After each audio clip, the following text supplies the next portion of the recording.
President, Marco Secretary Rubio Rubio said... Wait, easy. Go ahead. Secretary Rubio said that the U.S. will have to figure out whether a deal can be done between Russia and Ukraine in a matter of days, or you will just move on. Yeah, very short. How many days is that? No specific number of days, but quickly, we want to get it done. We're talking about here, people dying. We're talking about over there, people are dying also, like on average 2,500 young people, soldiers. They're not from America, they're not from anywhere else other than Ukraine and Russia, but we want to save these lives. So it's 2,500 a week are being killed in battle. It's a vicious battle with the best equipment, the best everything, and it is brutal. 2,500 young people a week. Some of them not so young, actually. They're getting older. They're getting older by the month.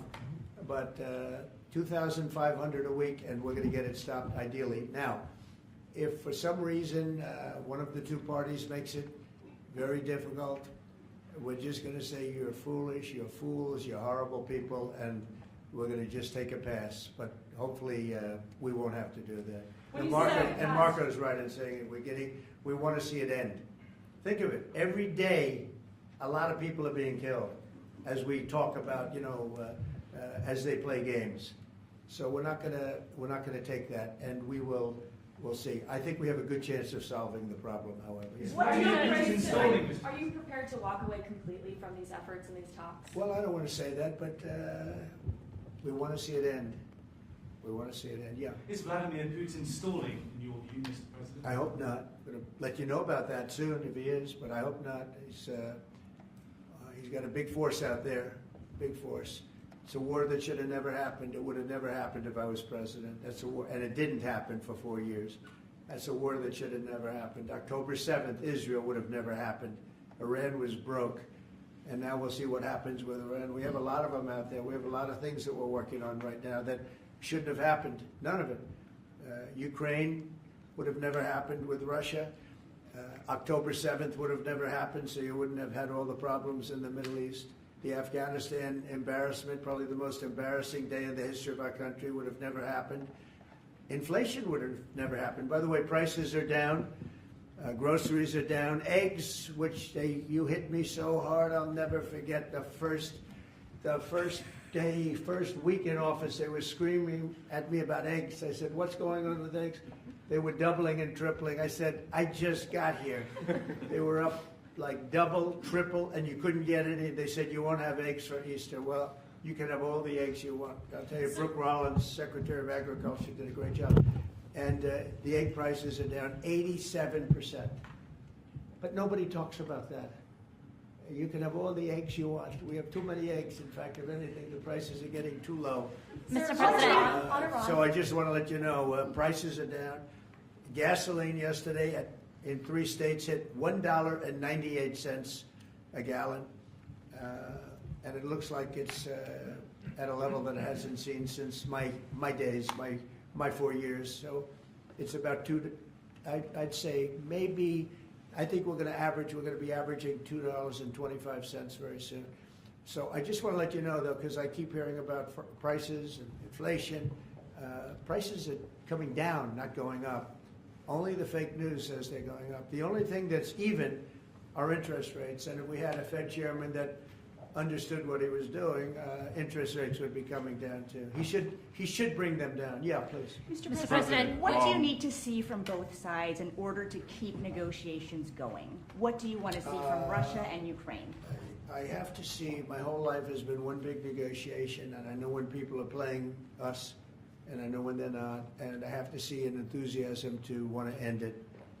And I think I see that enthusiasm. I think I see it from both sides. do you think Russia's But you're going to playing know you? soon. Do you think Russia's playing you? No, nobody's playing me. I'm trying to help. You know, this was Biden's war, by the way. By me getting involved, they'll say, oh, it's Trump. This is not Trump's war. This is Biden. This is a war that should have never happened. Okay? Think of it.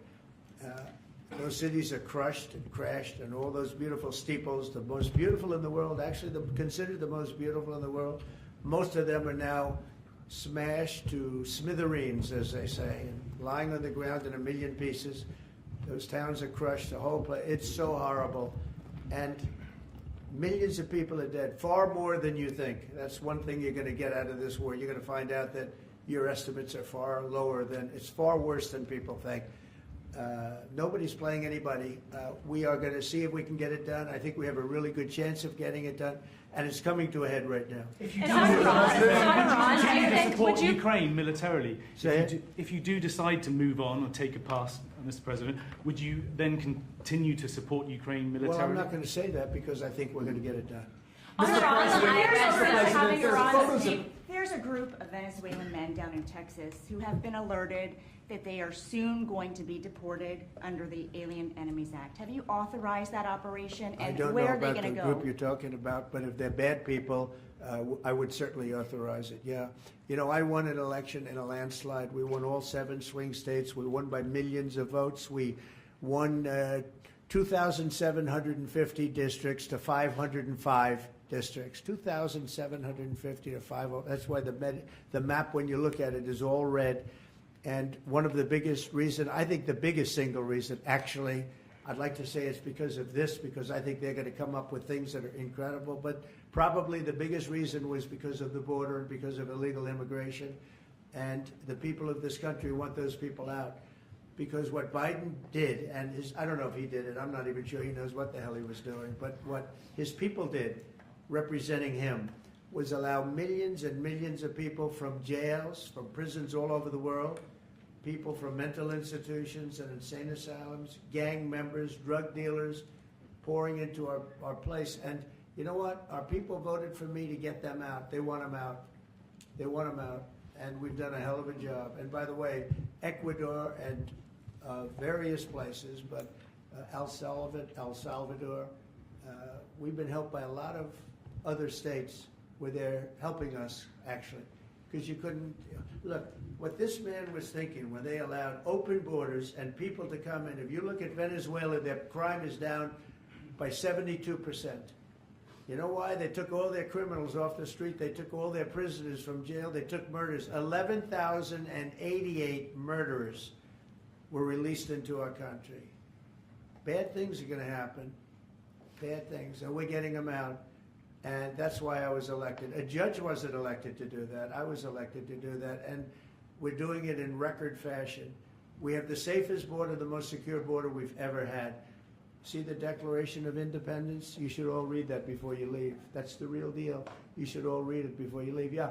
Mr. President, photos have emerged of Senator Van Hollen sipping what appears to be margaritas with Abrego Garcia down in El Salvador. Do you encourage other Democrats to fly down to El Salvador to meet with this illegal alien who's an accused wife beater? I like this guy. See, now this is the kind of reporter we like. There aren't enough of them. We got to get some more of them.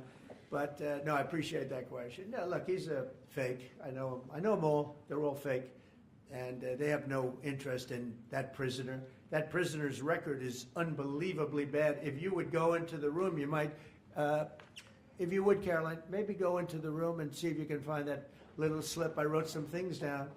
I don't know why you'd want to keep him, but we got a little biography of him.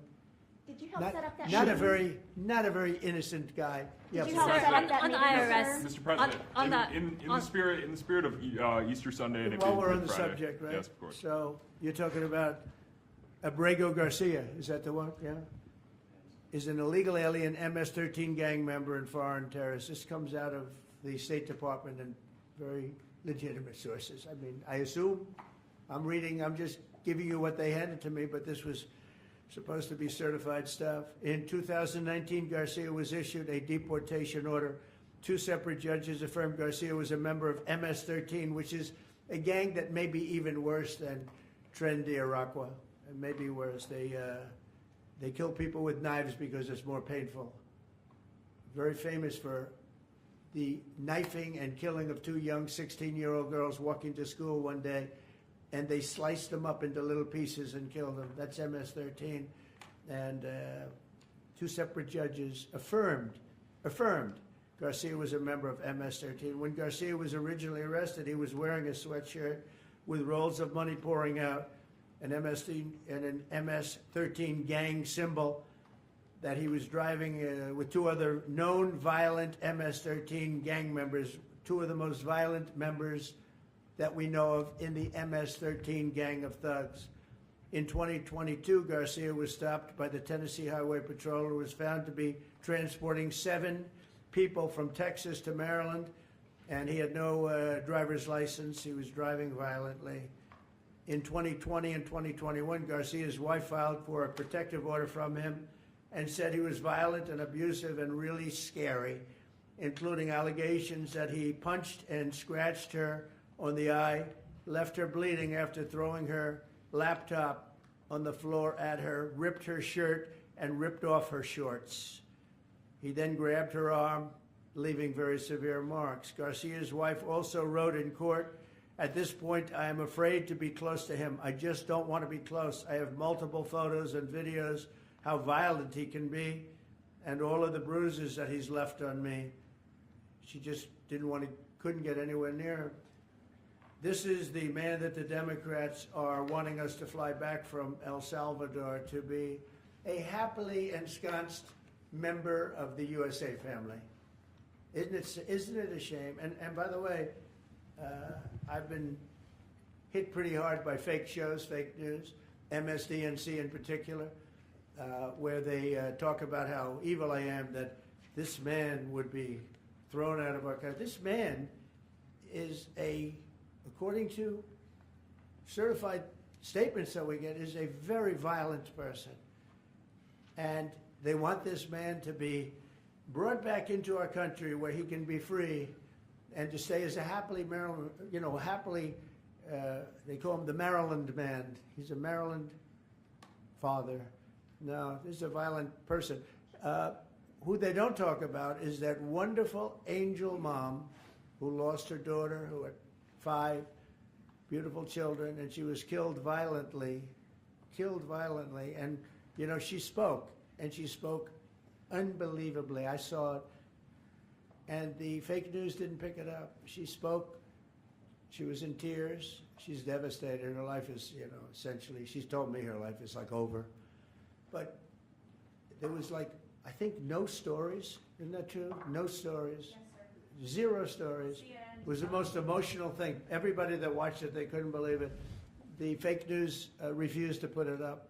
So it's very sad. And yet they talk about this guy like he's an angel. See the angel up there? They think he's like that, like a little angel. Do you Sir, encourage also, other Democrats to visit? Would you be open to It has letting no Iran? impact. The way she let it, no impact. It's just like unbalanced. Would you do that? Go ahead. What I would Sir, do. on Iran, would you be open to letting Iran Say that? keep some kind of civil nuclear program, No or would impact the entire whatsoever. program need to be dismantled? I'm for stopping Iran very simply from having a nuclear weapon. They can't have a nuclear weapon. So the I entire want program Iran dismantled? to be great and prosperous and terrific. I stopped them once they were broke and they didn't have any money for Hamas. They didn't have any money for Hezbollah. There wouldn't have been an October 7th disaster. They were broke. They had no money, and they weren't spending it to terrorist organizations because they had none. When Biden came in, he took all the sanctions off. China wasn't allowed to buy. I said, if you buy, because they're their biggest customer, I said, you buy 1 barrel of oil, just 1 barrel of oil from Iran, and you can't do business in the United States.